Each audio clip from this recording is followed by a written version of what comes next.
பிள்ளைகள் அனைவருக்கும் வணக்கம். நான் இன்றைக்கு தரம் 1 கணிதத்துல 3ஆம் தவணை பரீட்சைக்கான மீட்டல் வினாக்களை பார்க்க இருக்கிறேன். அந்த வகையில பகுதி 1 வினாக்கள் 3ஆம் தவணைக்கு வர இருக்கிற பகுதி 1 வினாக்களை இன்றைய அந்த வகுப்புல நாங்கள் படிக்கலாம். முதலாவது வினா 45, 36, 27 எனும்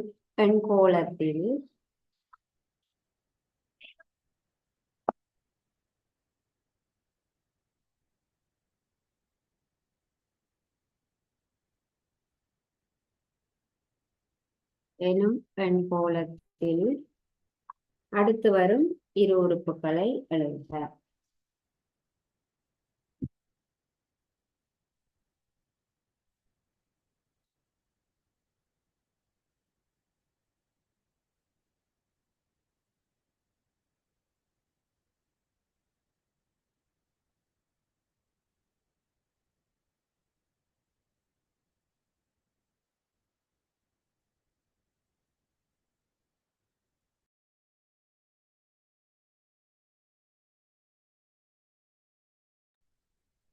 நாற்பத்தி 36, 27 என்னும் எண்கோணத்தில் அடுத்து வரும் இரண்டு உறுப்புகளை எழுதுக.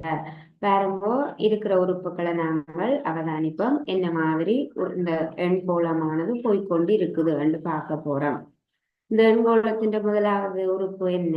முதலாவது இருக்கக்கூடிய எண் தான் முதலாவது உறுப்பு. முதலாவது உறுப்பு 45, இரண்டாவது உறுப்பு 36, மூன்றாவது உறுப்பு 27.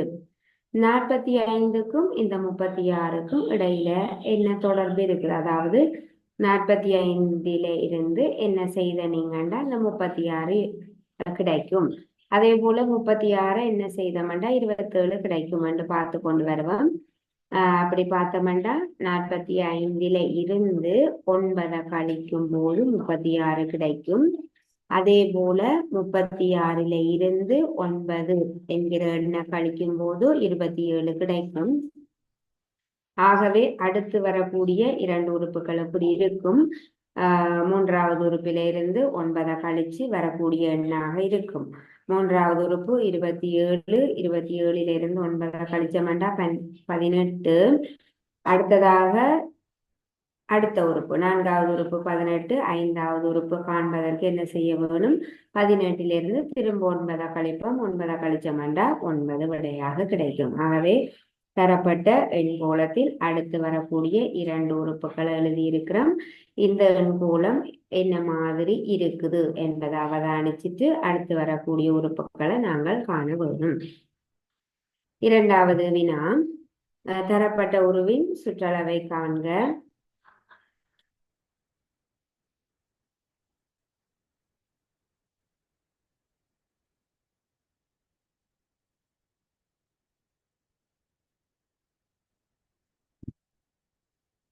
தரப்பட்ட உருவின் சுற்றளவை காண்க.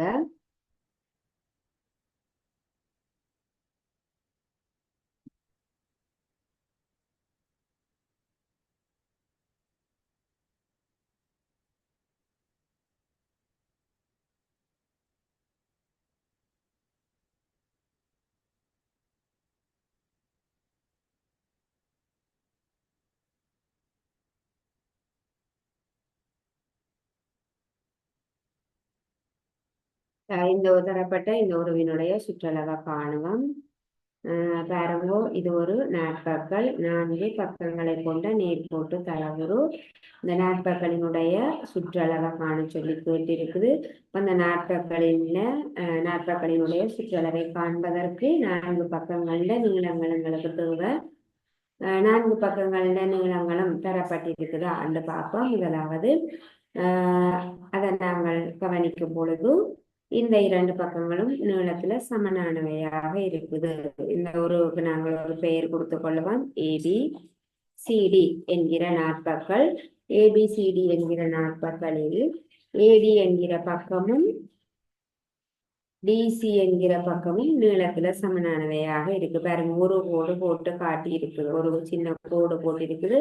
இதன் மூலம் குறிக்கப்படுவது என்ன? இந்த ரெண்டு பக்கங்களும் ஏடியும் டிசியும் நீளத்தில் சமனானவை ஆகும். அதே போல ஏபியையும் பிசியையும் பாருங்க, ரெண்டு பக்கங்களின் நீளங்களும் சமனானவை என்பதை காட்டுவதற்காக இரண்டு கோடுகள் போட்டு காட்டப்பட்டிருக்குது. ஆகவே தரப்பட்ட நாற்பக்களினுடைய நான்கு பக்கங்களின் நீளங்களும் எங்களுக்கு தெரிகிறது.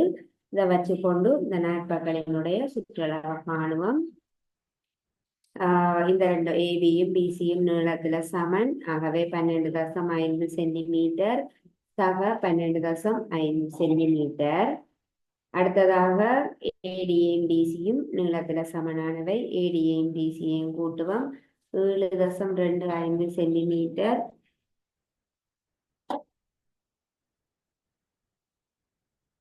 சக 7.25 சென்டிமீட்டர். சுற்றளவை காண்பதற்கு நான்கு பக்கங்கள் நீளங்களையும் கூட்டுவோம். பாருங்க 12.5, இங்கேயும் 12.5. 12.5 சென்டிமீட்டர் அளவு 12.5. 12.5 12.5 கூட்டினோம் எவ்வளவு வரும்? 25. 12.5 12.5 கூட்டுவோம். 12.5 12.5 12.5 கூட்டினோம் 25 சென்டிமீட்டர்.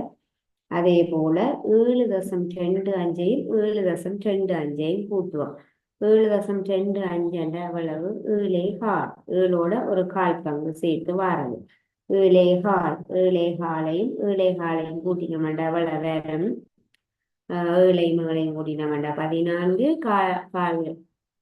கால்வாசியும் கூட்டினோம் அரைவாசி. கால் பங்கு, இரண்டு கால் பங்குகள் சேர்ந்தது ஒரு அரை பங்கு. ஆகவே 7 7 14, 7.25 14 அரை. 14 அரை என்றா தசத்துல எப்படி எழுதுவோம்? 14.5 சென்டிமீட்டர். இலகுவாக கூட்டுவோம். இனி 25ஐயும் 14.5ஐயும் கூட்டுவோம். தசமங்களை கூட்டும் பொழுது அவற்றினுடைய தசம புள்ளி ஒரே நேர்கோட்டில் அமைகிற மாதிரி எழுதி நாங்கள் கூட்ட வேண்டும். 14.5 எழுதிட்டோம். 25ல தசம புள்ளி எங்க இருக்கும்? அந்த எண்ணினுடைய இறுதியில இருக்கும். தசத்துக்கு அங்கால என்ன இருக்கும்? 0 இருக்கும். இனி நாங்கள் கூட்டலாம். 0ஐ 5ஐயும் கூட்டினோம்டா 0. 25ஐயும் 14ஐயும் கூட்டினோம்டா 39. அப்போ 39.5 சென்டிமீட்டர். அல்லது 25ஓட ஒரு 14 அரையை கூட்டினீங்கன்னா என்ன வரும் என்று பாருங்க. 25ஐயும் 14ஐயும் கூட்டினோம்டா 39 ஓட ஒரு அரையை சேர்க்கணும். அப்ப 39.5 சென்டிமீட்டர். தரப்பட்ட குருவினுடைய சுற்றளவு 39.5 சென்டிமீட்டர் ஆகும்.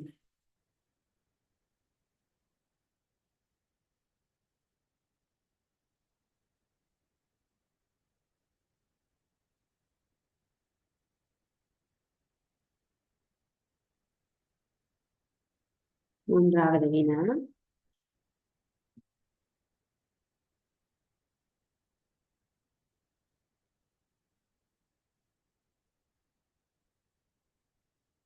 தரப்பட்ட உருவில் எக்ஸின் பெருமானத்தை காண்க. உருவில் எக்ஸின் பெருமானம் காண்க.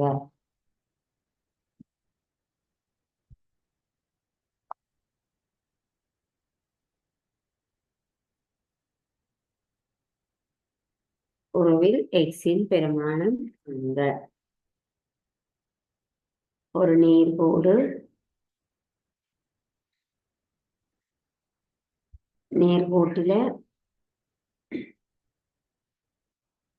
ஒரு கோணம் 110 பாகை, மற்ற கோணம் எக்ஸாக 20 பாகை.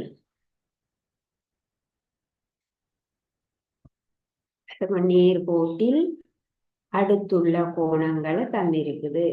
நேர்கோட்டில் அடுத்துள்ள கோணங்கள் என்றா என்ன? ஒரு நேர்கோட்டில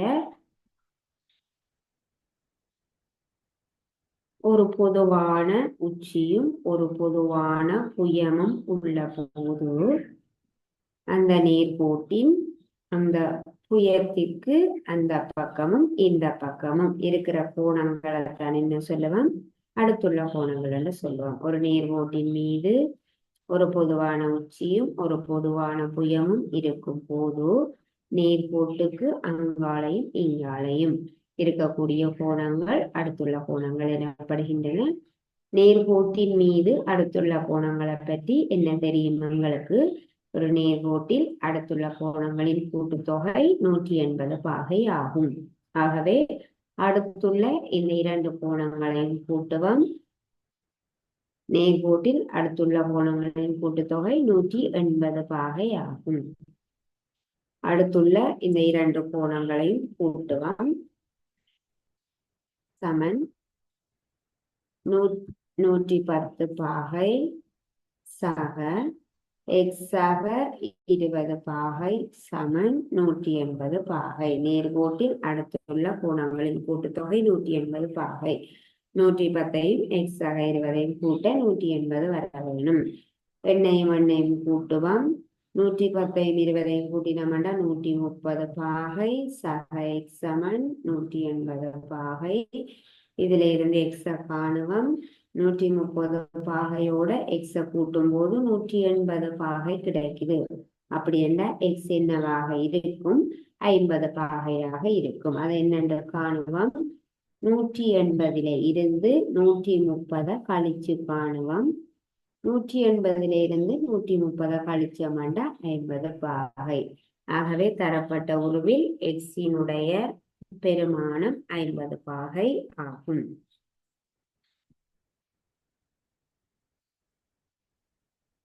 நான்காவது வினா எக்ஸ் சமன் இரட்டை அடைப்புக்குள்ள ஏ இ ஐ ஓ யு எனின்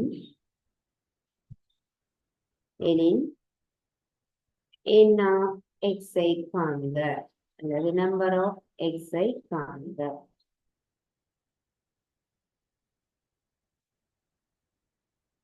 என்ன கேட்டிருக்கு? என்ன பாடத்துல இருந்து இந்த கேள்வி வந்திருக்குது? தொடைகள் பாடத்தில இருந்து இந்த கேள்வி வந்திருக்குது. எக்ஸ் என்பது ஆங்கில பெரிய எழுத்தாக தரப்பட்டிருக்குது. ஆங்கில பெரிய எழுத்தால குறிக்கப்பட்டு இரட்டை அடைப்பினுள் மூலகங்கள் மூலமாக எக்ஸ் எனும் தொடையானது காட்டப்பட்டிருக்குது. இந்த தொடையில இருந்து எக்ஸ் என்பது AEIOU ஆகிய மூலகங்களை கொண்ட ஒரு தொடையாகும்.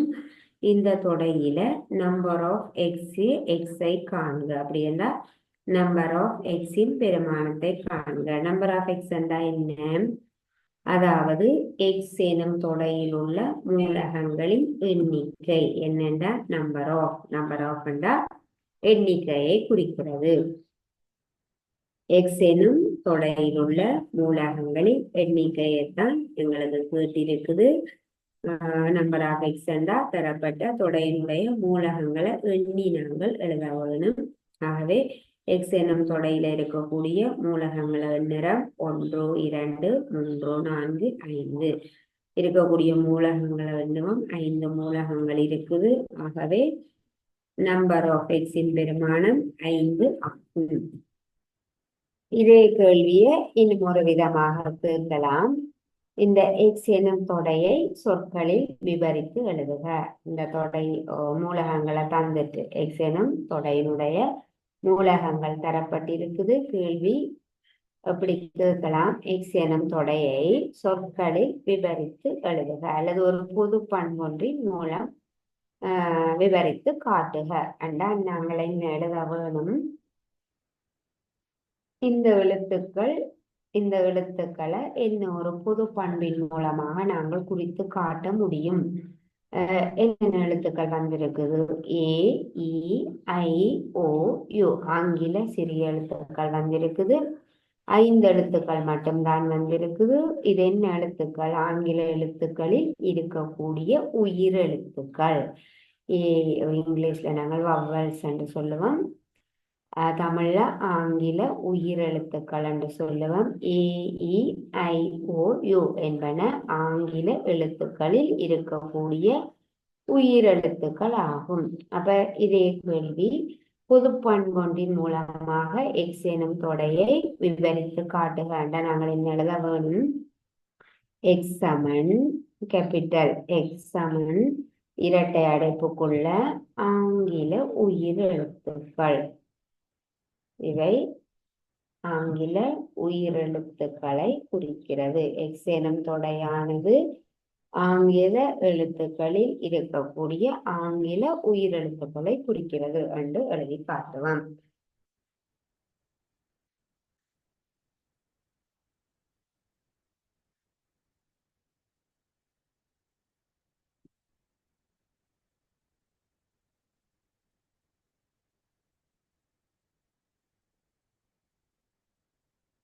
ஐந்தாவது வினா.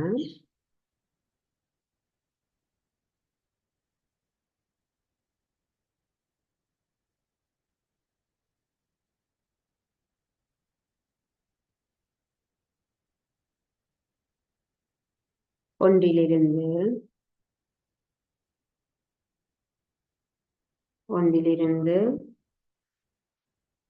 10 வரை இலக்கமிடப்பட்ட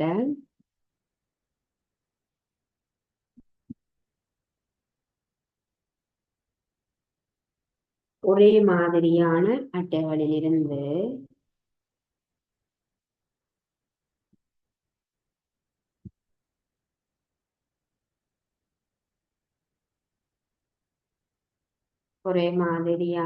அட்டைகளிலிருந்து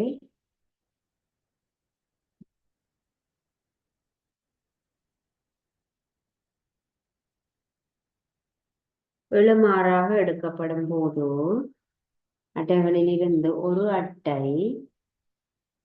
ஒன்றிலிருந்து 10 வரை இலக்கமிடப்பட்ட ஒரே மாதிரியான அட்டைகளிலிருந்து ஒரு அட்டை எழுமாறாக எடுக்கப்படும் போது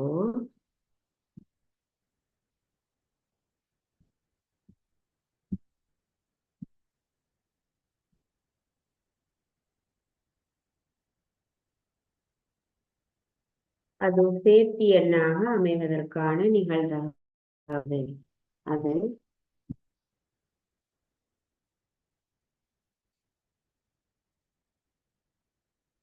சேர்த்தி எண்ணாக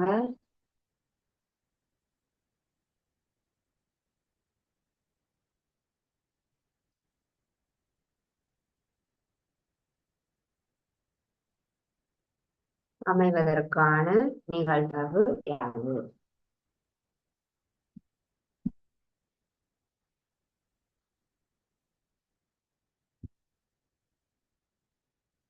இது நிகழ்தகவின் பாடத்துல வந்திருக்கக்கூடிய கேள்வி. ஒன்றிலிருந்து 10 வரை இலக்கமிடப்பட்ட ஒரே மாதிரியான அட்டைகளில இருந்து ஒரு அட்டையை எடுக்க வேணும். எடுக்கக்கூடிய அட்டையானது சேர்த்தி எண்ணாக எடுக்கக்கூடிய அட்டையில இருக்கக்கூடிய எண்ணானது சேர்த்தி எண்ணாக இருப்பதற்கான நிகழ்தகவு யாது? முதலாவதாக இந்த நிகழ்ச்சியினுடைய மாதிரி வழியை நாங்கள் எழுதுவோம். மாதிரி வழி எஸ் என்னும் ஆங்கில எழுத்தினால் குறித்து காட்டப்படும். மாதிரி வழியை இரட்டை அடைப்புக்குள் எழுதுவோம்.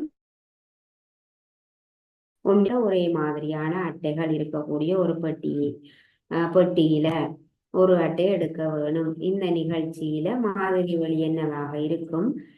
இந்த நிகழ்ச்சியின் போது கிடைக்கக்கூடிய எல்லா பேறுகளையும் நாங்கள் மாதிரி வழி என்று சொல்லுவோம்.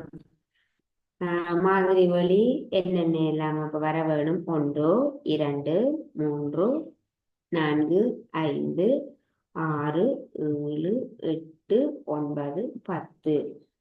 1 தொடக்கம் 10 வரையான இலக்கங்கள் தான் மாதிரி வழியில வரக்கூடிய எல்லா பேறுகளுமாக இருக்கும். இந்த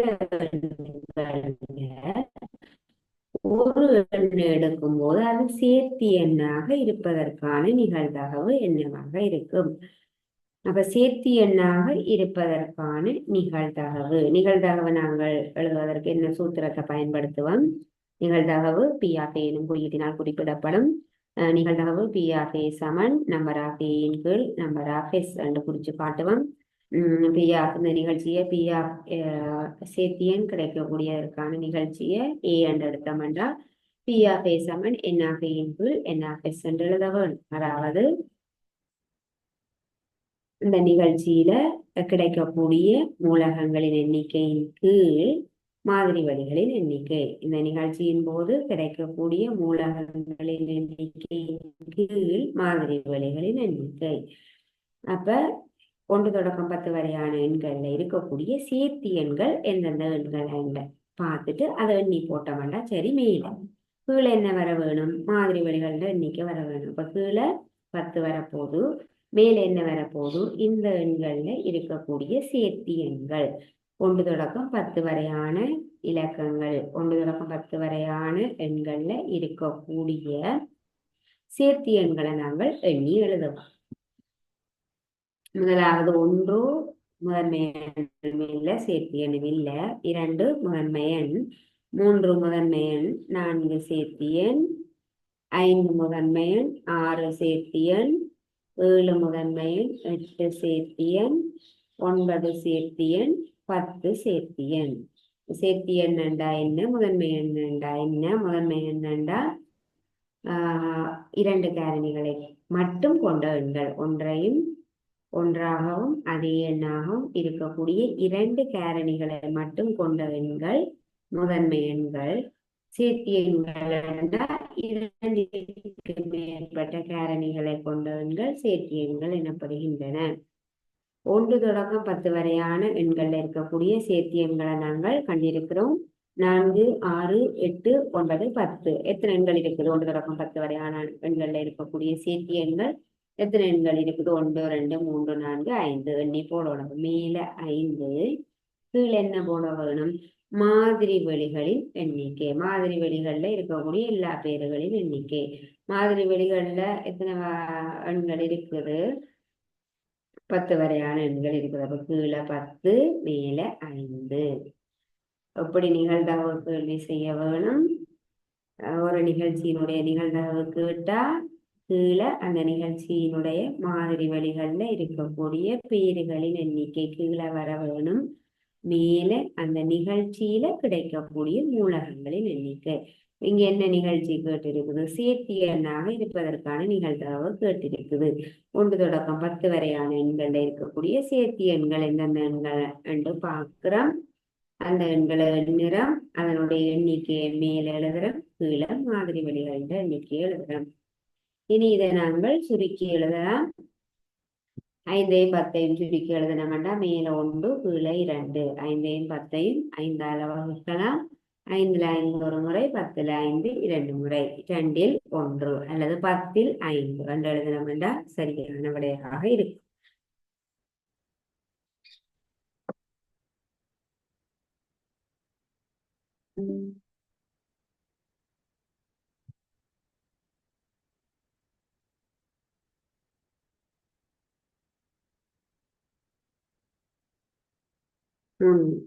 ஆறாவது வேணும்.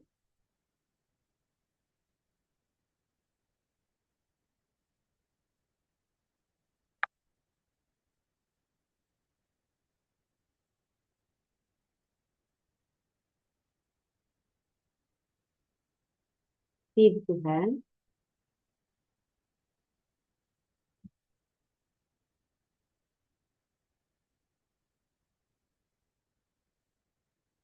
x சக 1 சமன் 11.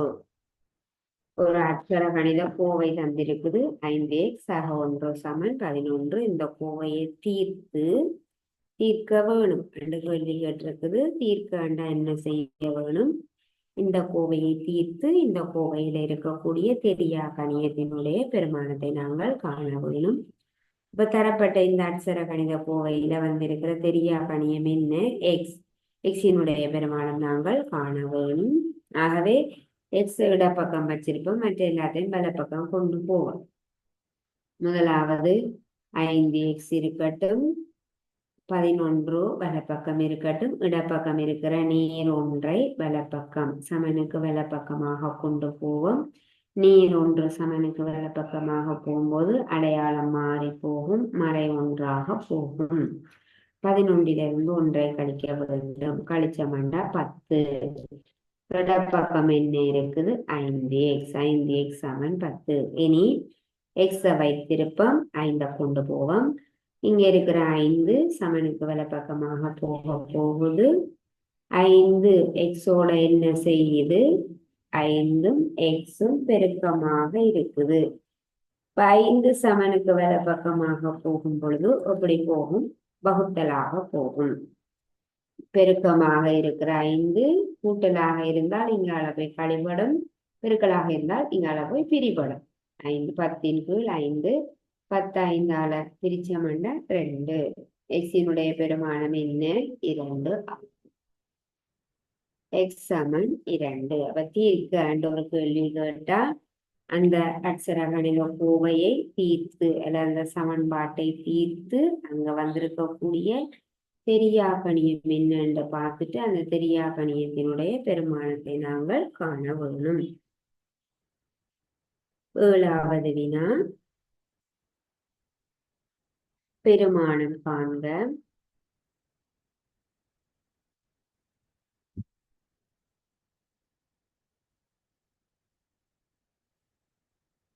மறை 15 மறை 15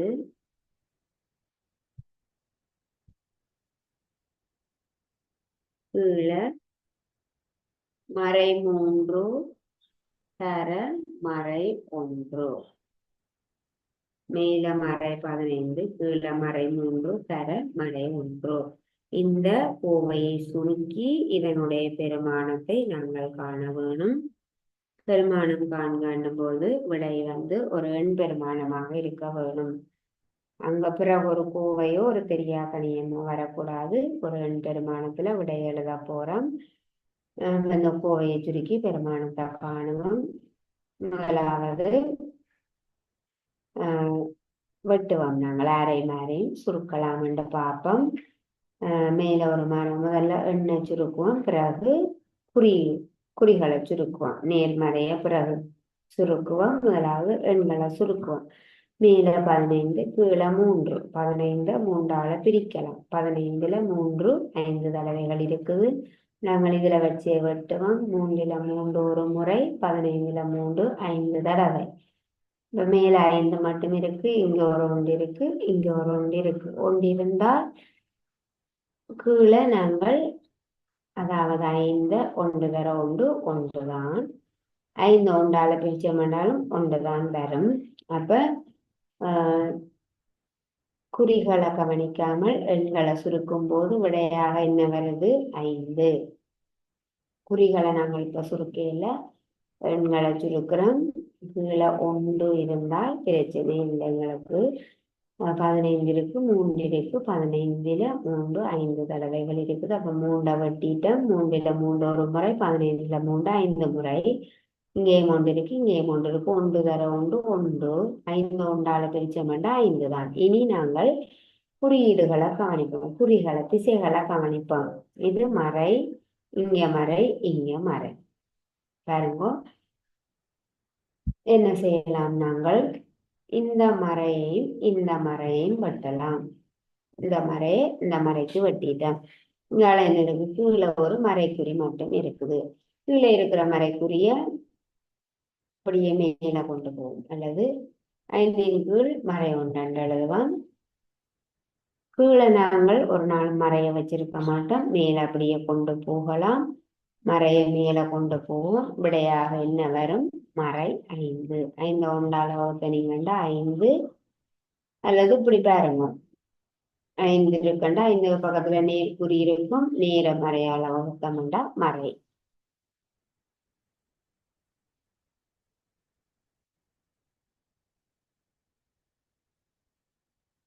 எட்டாவது வினா, தூய தெசலாக்கம் என்றால் என்ன? தூய தெசலாக்கம் என்றால் என்ன?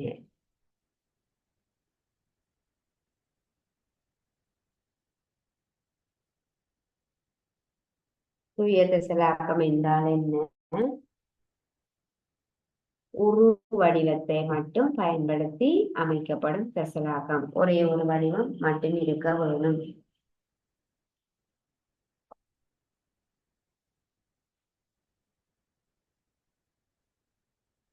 ஒரு வடிவத்தை மாத்திரம் பயன்படுத்தி அமைக்கப்படும் தெசலாக்கம் தூய தெசலாக்கம் எனப்படுகிறது.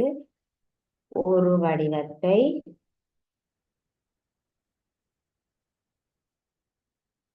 மாத்திரம் பயன்படுத்தி அமைக்கப்படும் தெசலாக்கம்.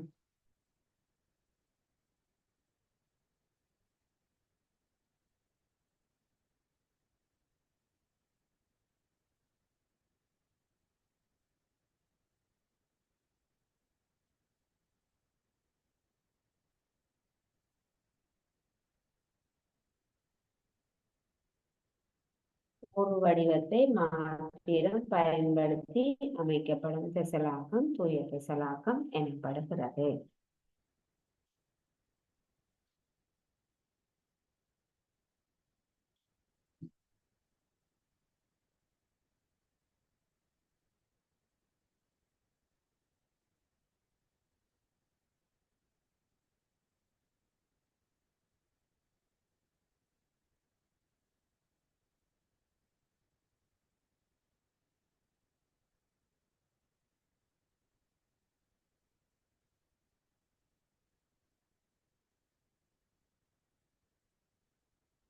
அடுத்த வினா,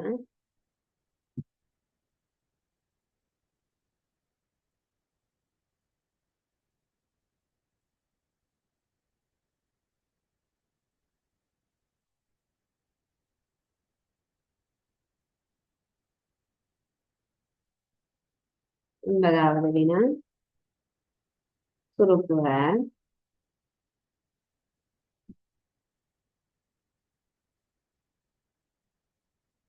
5 பிராக்கெட்டுக்குள்ள x1 சக 2 பிராக்கெட்டுக்குள்ள 3x சக 2. இந்த கோவையை சுருக்க போறோம் நாங்கள். சுருக்குக ரெண்டு கேள்வி தந்திருக்குது, ஒரு கோவை தரப்பட்டிருக்குது. இந்த கோவையை சுருக்கி ஒரு எளிய கோவையாக நாங்கள் மாற்ற போறோம். அதற்கு என்ன செய்ய வேணும்? முதலாவது இந்த கோவையில பாருங்க, இது ஒரு உறுப்பு, இது ஒரு உறுப்பு. இந்த உறுப்புகள்ல இருக்கக்கூடிய பாருங்க, x1 என்னும் உறுப்புக்கு வெளியால ஒரு 5 இருக்கு. அந்த 5 கொண்டு 5க்கு பக்கத்துல பிராக்கெட் இருக்கிறபடியா 5 இந்த கோவையில இருக்கக்கூடிய ஒவ்வொரு உறுப்புகளால பெருக்கி நாங்கள் அடைப்பை முதலாவது நீக்கலாம். 5ஐயும் x-ஐயும் பெருக்குவோம் 5x, 5ஐயும் மறை 1ஐயும் பெருக்குவோம் மறை 5. 5ம் x-ம் குறிகள் நேர், பிரச்சனை இல்லை. 5க்கு பக்கத்துல குறி நேராக இருக்கும். இங்க மறை 1 மறையாக இருக்குது. 5ஐயும் 1ஐயும் பெருக்கினோம்டா 5, நேரையும் மறையும் பெருக்கினோம்டா மறை. இந்த கோவையை சுருக்கிட்டோம் 5x-ஆய 5. அடுத்ததாக பக்கத்துல இருக்கிற கோவையை சுருக்குவோம் சக 2ஐயும் 3x-ஐயும் பெருக்கினோம்டா 3 2 3x-ஆல பெருக்குவோம் 3 6 6x. அடுத்ததாக 2 2ஆல பெருக்குவோம் 2 4. அப்ப ஒவ்வொரு கோவையில இருக்கக்கூடிய இந்த வெளியால இருக்கக்கூடிய உறுப்பால உள்ளுக்குள்ள இருக்கக்கூடிய உறுப்புகளை பெருக்கி முதலாவதாக அடைப்பை நீக்கிட்டோம். இனி என்ன செய்கிறது? அடுத்ததாக நிகர்த்த உறுப்புகளை நாங்கள் கூட்டவோ கழிக்கவோ முடியும். நிகர்த்த உறுப்புகள் என்றா என்ன? ஒரே மாதிரியான பெரியாக்கணியத்தை கொண்ட உறுப்புகள். அப்ப இந்த உறுப்புகளை பார்க்கிறோம். 5x சக 5 சக 6x சக 4. இது ரெண்டும் எண்கள். இவை அக்ஷரங்கள் இல்ல, பாருங்க எண்கள். மறை 5 நேர் 4 இவை ரெண்டும் எண்கள். மறை 5ஐயும் நேர் 4ஐயும் நாங்கள் என்ன செய்யலாம்? மறை 5ஐயும் நேர் 4ஐயும் கூட்டுவோம். மறை 5ஐயும் நேர் 4ஐயும் கூட்டினோம்னா என்ன நடக்கும்? கூட்டுவோமா? கூட்ட மாட்டோம்.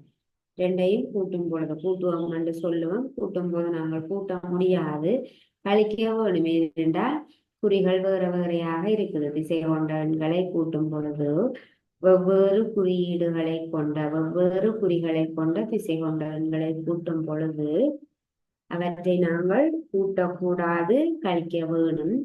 பெரிய எண்ணிலிருந்து சிறிய எண்ணை கழிச்சு பெரிய எண்ணுக்கு பக்கத்துல இருக்க குறிய இடுவோம். இப்ப 5 பெரிய எண், 5லிருந்து 4 கழிப்போம் 1. பெரிய எண்ணுக்கு பக்கத்துல இருக்க குறி மறை, ஆகவே மறைக்குறிய இடுவோம். மறை 5ஐயும் நேர் 4ஐயும் கூட்டினோம்னா என்ன வருது? மறை 1 வருது. ஒரே மாதிரி இருக்கும். எண்களை சுருக்கலாம். ஒரு அக்ஷர கணித கோவையில எண்களை சுருக்கலாம். அதே போல நிகர்த்த உறுப்புகளை நாங்கள் சுருக்க முடியும், கூட்டவோ கழிக்கவும் முடியும். எண்கள் எங்களுக்கு தெரியும், எண்களை கூட்டவோ கழிக்கவோ முடியும். நிகர்த்த உறுப்புகளையும் அதே போல கூட்டவோ கழிக்கவோ முடியும். இங்க என்ன இருக்கு? 5x இருக்குது, இதுல 6x இருக்குது. 5x 6x, நேர் 5x நேர் 6x. அப்ப நேர் 5xையும் 6xையும் நாங்கள் கூட்டுவோம். 5xையும் 6xையும் கூட்டினோம்னா என்ன வரும்? 11x. ஆகவே 11x1. இந்த கோவையை சுருக்கும் போது என்ன கிடைக்குது? 11x1.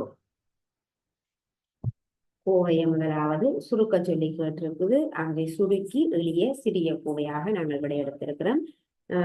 5xையும் 6xையும் கூட்டினோம்னா 11x, மறை 5ஐயும் நேர் 4ஐயும் கூட்டினோம்னா மறை 1. அடுத்ததாக 10வது வினா. 1/500க்கு விகிதம் தரப்பட்டிருக்குது. 1/500க்கு எனும் அளவிடையில்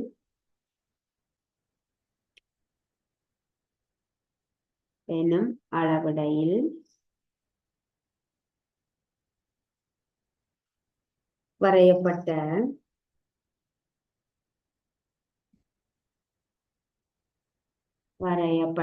அளவிடைப்படம் ஒன்றில்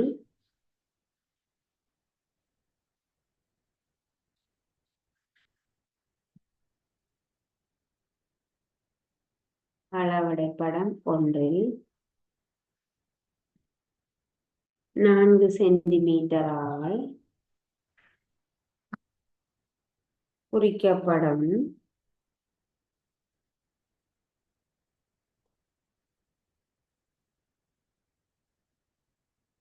நீளத்தின் உண்மை நீளத்தை 4 சென்டிமீட்டரால் குறிக்கப்படும் நீளத்தின் உண்மை நீளத்தை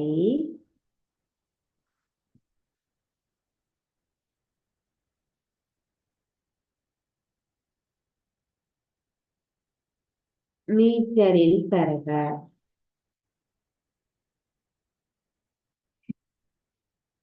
1/500க்கு எனும் அளவிடையில் வரையப்பட்ட அளவிடைப்படம் ஒன்றில் 4 சென்டிமீட்டரால் குறிக்கப்படும் நீளத்தின் உண்மை நீளத்தை மீட்டரில் தருக. அவங்களுக்கு தெரியும் அளவிடைப்படம் என்றா என்ன? நாங்கள் வரையக்கூடிய படம். நாங்கள் ஒரு படத்தை சின்னனாக்கி கீறக்கூடிய படம் தான் உண்மையான ஒரு உருவை சிறியதாக்கி கீறக்கூடிய படம் தான் அளவடை படம். அப்ப அளவடை படம் ஒன்று, ஒரு அளவடை படம் ஒன்று வரையப்பட்டிருக்குது. அளவடை படத்துல ஒரு செவ்வக வடிவ பாணி என்று வச்சுக்கொள்ளுங்க. அளவடை படத்துல ஏதோ ஒரு பக்கம் 4 சென்டிமீட்டரால் குறிக்கப்படுகிறதாம்.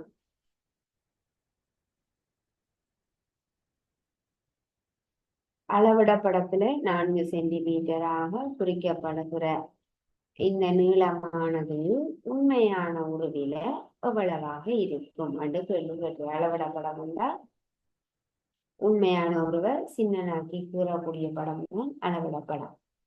இந்த படத்துல 4 சென்டிமீட்டரினால் குறிக்கப்பட்டிருக்குது. எனின் உண்மையான உருவில இந்த நீளம் என்னவாக இருக்கும்? மீட்டரில் தர சொல்லி கேட்டு. உண்மையான உருவம்னா கூடவாக இருக்க வேணும் அளவிடப்படத்தை விட.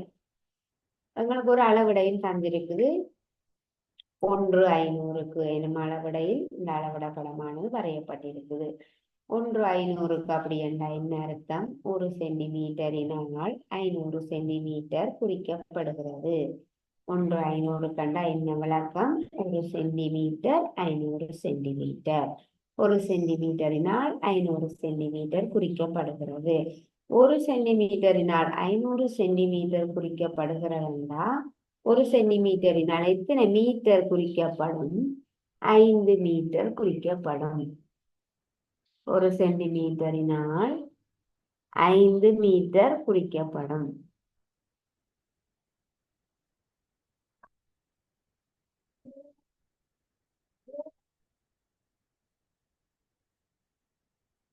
ஒரு சென்டிமீட்டரினால் 5 மீட்டர் குறிக்கப்படுகிறது. அப்படி என்றால் 4 சென்டிமீட்டரினால் எத்தனை மீட்டர் குறிக்கப்படுது என்று பார்க்கணும்.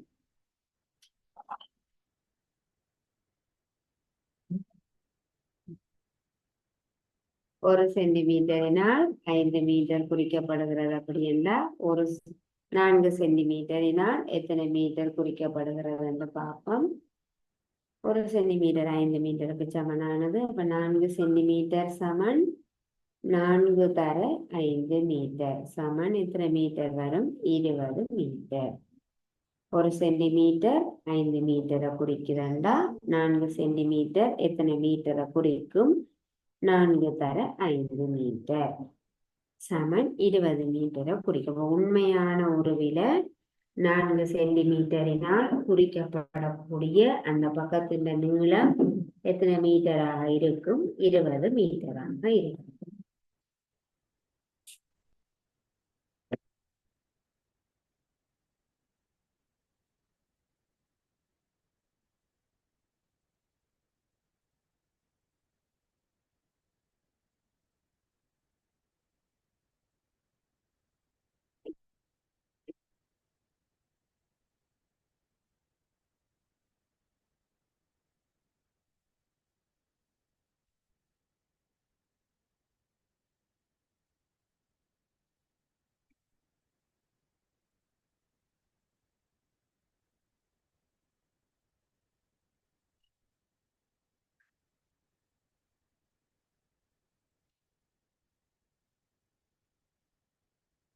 பதினோராவது வினா.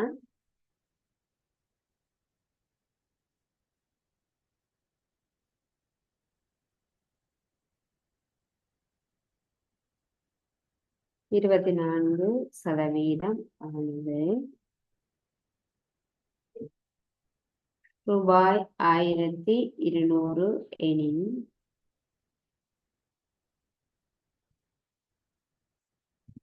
மூலப்பெருமானம் எவ்வளவு?